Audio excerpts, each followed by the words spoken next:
بسم اللہ الرحمن الرحیم۔ بھائیو، آپ کی خدمت میں ایک نسخہ لے کر آیا ہوں، تو اس نسخہ کے فوائد آپ کو میں بتا دیتا ہوں کہ یہ نسخہ صفوف جگر کے نام سے ہے، یعنی یہ جگر پر کام کرتا ہے۔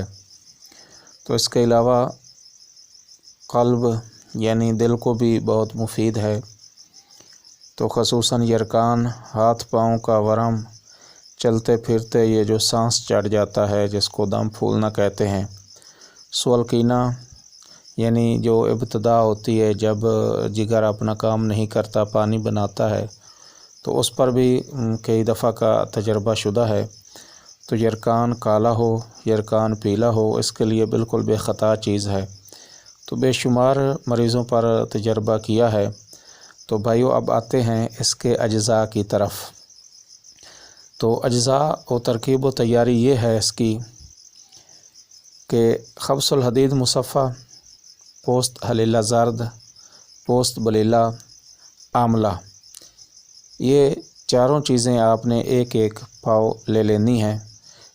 مرچ سیاہ اور فلفل دراز اور سونٹھ، یہ آپ نے تین چیزیں چار تولہ لینی ہیں۔ تو پہلے جو چار چیزیں ہیں، خبز الحدید، پوست حلیلہ زرد، پوست بلیلہ اور آملہ، ان کو بالکل خوب اچھی طرح کوٹ لینا ہے۔ تو پھر ان کو کسی چینی یا مٹی کے برتن میں ڈال دینا ہے، اور ان کے اوپر گائے کا دہی اتنا ڈالنا ہے کہ ان ادویہ سے اوپر دہی جو ہے 4 انگل چڑھ جائے۔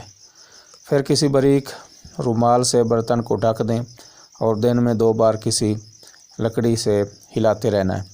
سردیوں میں 1 ہفتہ اور گرمیوں میں 4 روز چھوڑ دیں۔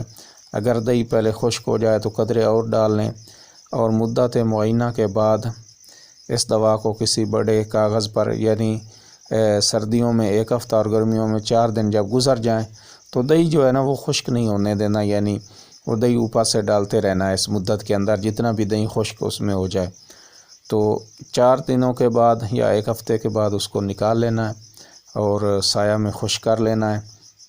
یہ جو پہلے والی 4 چیزیں، ان کے بعد جو پچھلی 4 چیزیں وہ بالکل باریک کر کے ان کو جو ہے نا آپس میں ملا لینا ہے۔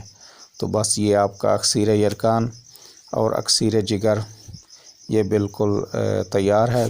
تو یہ مجرب دوائی ہے، آسان سی چیزیں ہیں، تو یہ آپ بنائیں اور ہمیں اپنی دعاؤں میں یاد رکھیے گا۔